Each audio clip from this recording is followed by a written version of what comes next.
কতটা লোভনীয় হয়েছে দেখুন। আজ জামাই ষষ্ঠীর স্পেশাল দিনে আপনাদের জন্য নিয়ে এসেছি একদম রাজকীয় স্বাদে ডিমের কোরমা রেসিপি। এই রেসিপি একবার খেলে জামাই মশাই তো বটেই, পুরো পরিবার মুগ্ধ হয়ে যাবে। নমস্কার বন্ধুরা, শম্পার রান্নাঘরে সবাইকে স্বাগত। আজ শেয়ার করব আপনাদের সাথে ডিমের কোরমা রেসিপি, জামাই ষষ্ঠী স্পেশাল। এই জামাই ষষ্ঠীর দিনে আমরা শাশুড়ি যারা রয়েছি তারা সবারই একটাই টেনশন থাকে, কি করে জামাইকে ভালো ভালো রান্না করে তাক লাগিয়ে দিয়ে মন জয় করব।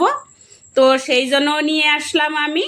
সবার তো সম্ভব না খাসির মাংস আনার জন্য, আর এই খাসির মাংস কিন্তু ভুলে যাবে জামাই এই ডিমের কোরমা যদি জামাইকে রান্না করে দেওয়া যায়।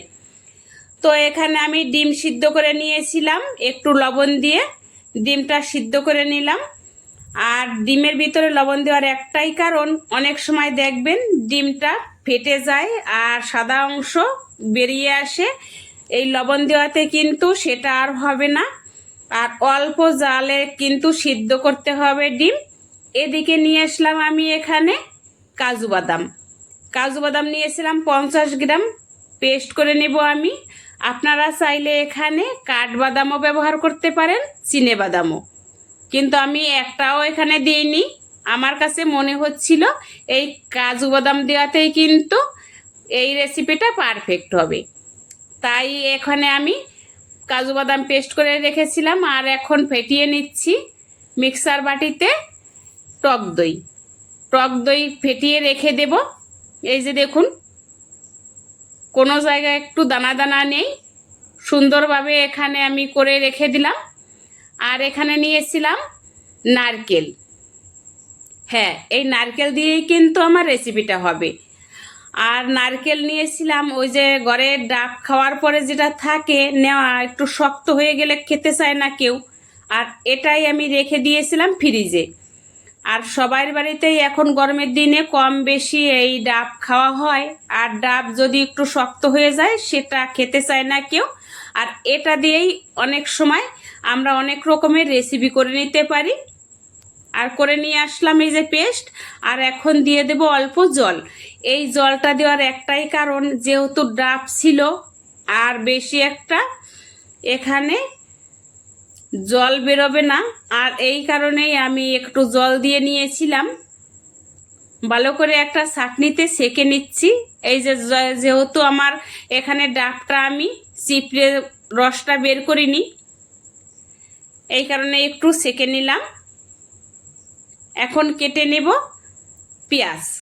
স্কিপ না করে পুরো ভিডিওটা দেখার অনুরোধ রইল। আশা করি ভীষণই ভালো লাগবে রেসিপিটা।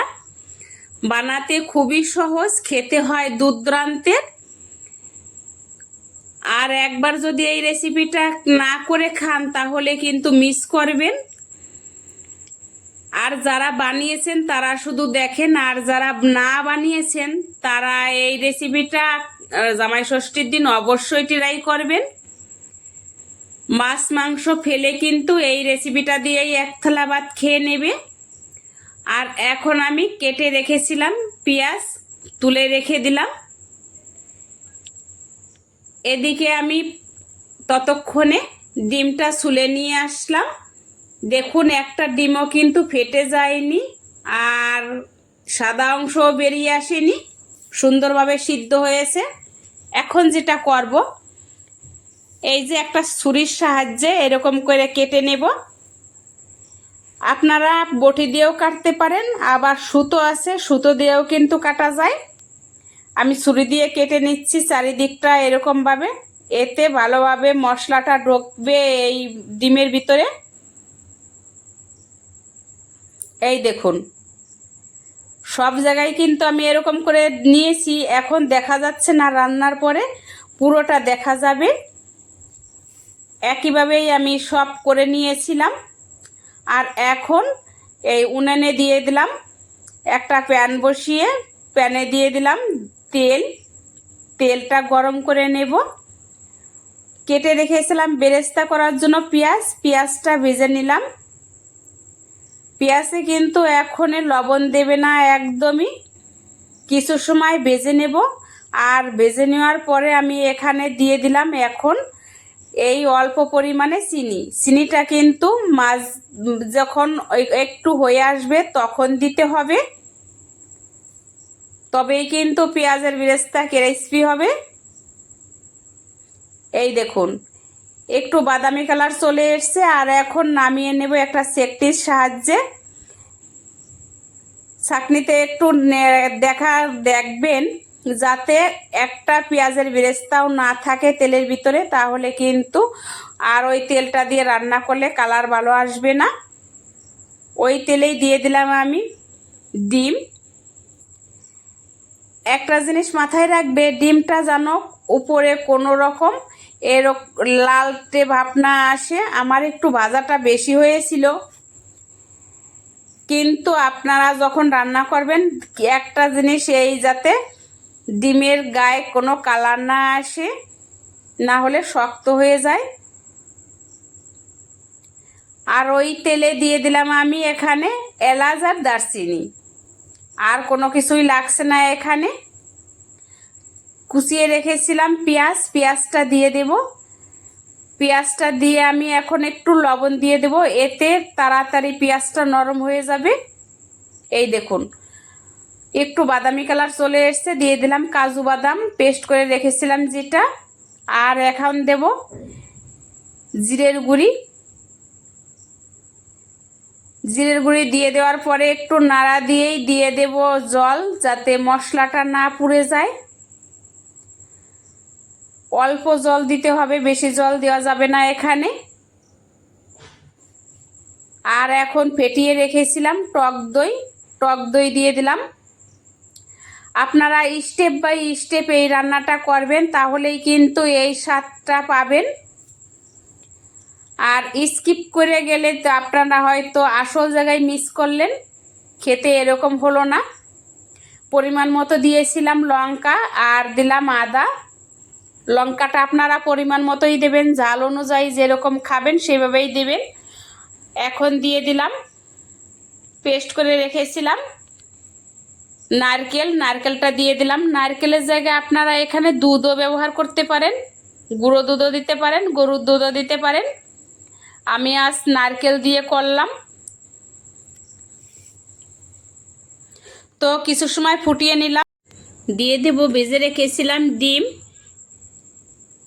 একে একে আমি ডিমটা দিয়ে দিচ্ছি।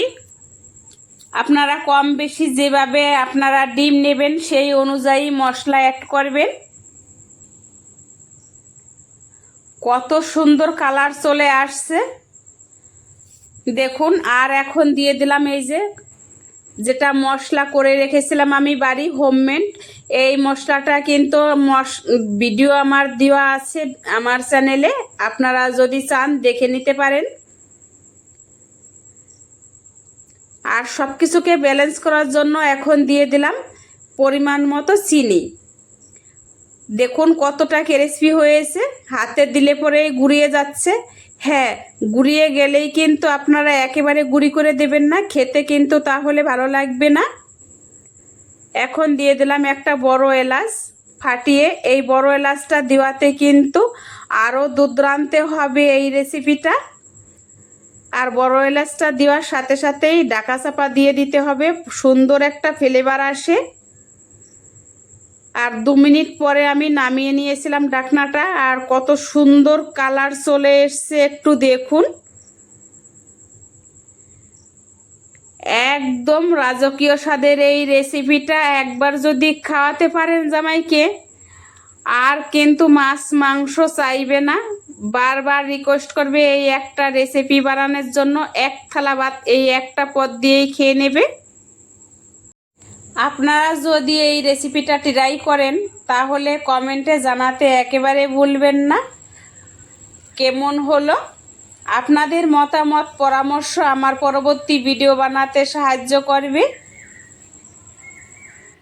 আশা করি আজকের রেসিপিটা অনেক বেশি ভালো লেগেছে। যদি ভালো লেগে থাকে তাহলে একটা লাইক দিন, বন্ধুদের সঙ্গে বেশি বেশি শেয়ার করুন। এমন আরও নতুন নতুন রেসিপি পেতে আমার চ্যানেলটাকে যদি এখনও না সাবস্ক্রাইব করে থাকেন নতুন কোনো বন্ধু এসে, এখনই সাবস্ক্রাইব করার অনুরোধ রইল। পাশে থাকা বেল আইকনটি চাপতে একেবারে ভুলবেন না, যাতে এরকম নতুন নতুন ভিডিও আপলোড হওয়ার সঙ্গে সঙ্গে আপনার কাছে পৌঁছে যায়। উপরে সাজিয়ে নিলাম কিছু বেরেস্তা। এই বেরেস্তাটা দেওয়াতে কিন্তু দেখতে যতটা ভালো লাগবে, খেতেও কিন্তু তার থেকে দুর্দান্ত হবে। দেখেই বুঝতে পারছেন কতটা লোভনীয় হয়েছে। একবার হলো বাড়িতে ট্রাই করে দেখবেন, আর জামাই ষষ্ঠীর দিনে অবশ্যই চেষ্টা করবে জামাইকে খাওয়ানোর জন্য এই পদটা। আজকের রেসিপি এখানেই কমপ্লিট। দেখা হবে নতুন ভিডিওতে। ততক্ষণ সবাই ভালো থাকুন, সুস্থ থাকুন। ধন্যবাদ।